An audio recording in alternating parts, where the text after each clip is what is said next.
Hi everyone, it's me, Anti-Black Barbie, also known as the all-watchful eye of anti-blackness. So, there's been a lot of responses to the video I made, and this basically sums up what my comment section has looked like the past week.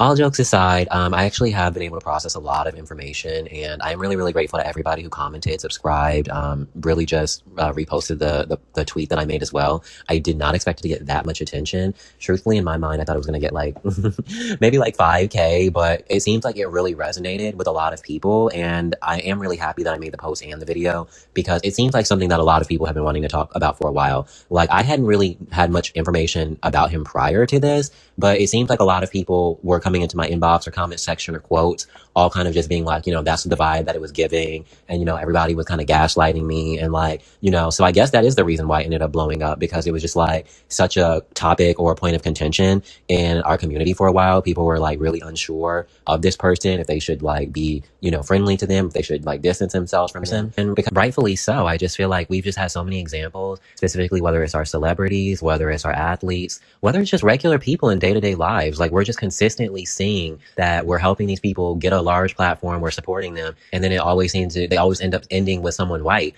And it's just like people are a lot more hesitant about these things now, and they want to ask these questions because it's like, we're not going to keep sitting here supporting you if you're just going to continuously keep, putting your time, putting your resources, putting your energy to people who do not look like us. And that's rightfully so. I believe that that is our right. And I don't think that there's anything wrong with questioning people like this. Like, we should not be, giving these people a time and attention for these white bottoms to come in and just swoop them up. Like, if anything, we should be making it 10 times harder for them. If he wants a white bottom so badly, then we should go ahead and let his preferences build his platform up, retweet his shit, make him relevant. Like, we don't need to be talking about him. We don't need to be, caping for him. We don't need to be thinking about this person.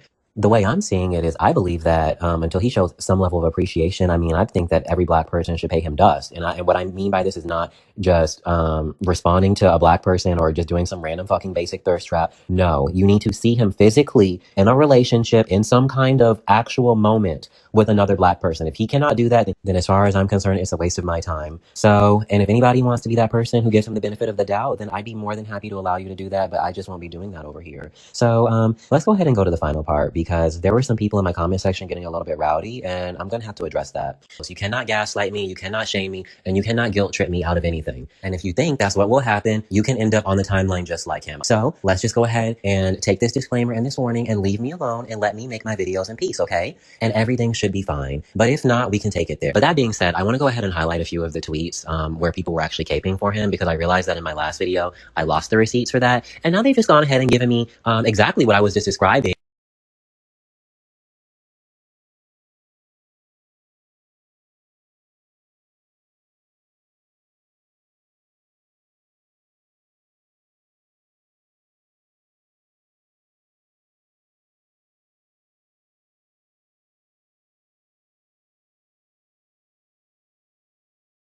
I essentially showed them a history of him contradicting himself and doing nothing but centering whiteness, and their immediate response is to call me jealous and bitter and miserable. And for me, I just really want to unpack why none of that makes any sense. So basically what they're saying is the reason why Doughydaddy's page is filled with nothing but white men is because I'm jealous. Like, what is the correlation in that critique that makes any sense to you? Because I'm not getting it personally.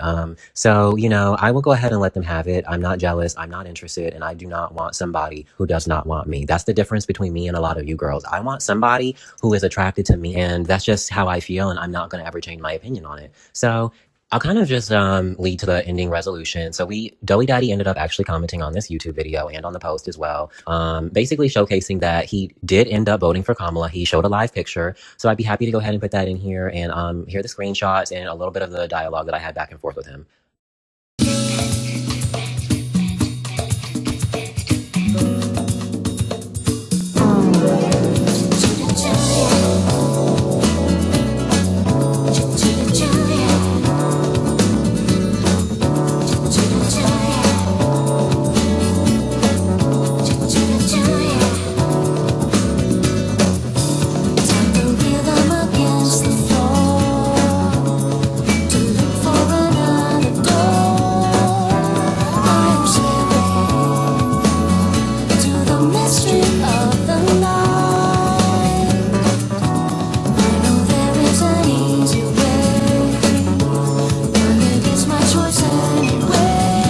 there's a level of awareness about themselves and their relationship that they are unwilling to step into.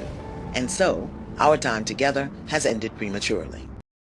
So I'll be honest with you, this probably is the most receptive I've actually ever seen him. I don't know if it's just because that post got over 100,000 views, and maybe he's just having a different opinion now that he's seeing a large amount of people kind of give him the same feedback. But regardless, it seems like we've ended up meeting some kind of resolution, which I am happy for. For me, again, I don't necessarily expect anything from him. The only thing that I really ever cared about was for him to show some level of acknowledgement. Like, you can't sit here and just play in people's faces like that. Like, if your entire page is nothing but white, then please don't come online and gaslight people when they ask why, or if you have a preference for whiteness, or don't gaslight why they may have came to that conclusion. Like, at the very least, there should be some level of openness to be like, okay, I can see why you came to that conclusion. Because it's like, for me, it's like, if I walk into someone's home and every piece of furniture is pink, I'm going to assume that their favorite color is probably pink. I'm not going to sit here and be like, why the fuck are you asking me is my favorite color pink? Like, I just really need you all to understand that how silly you look sometimes when you come and do these things. Like, if you want to have a level of pushback, then you need to actually have a layer of defense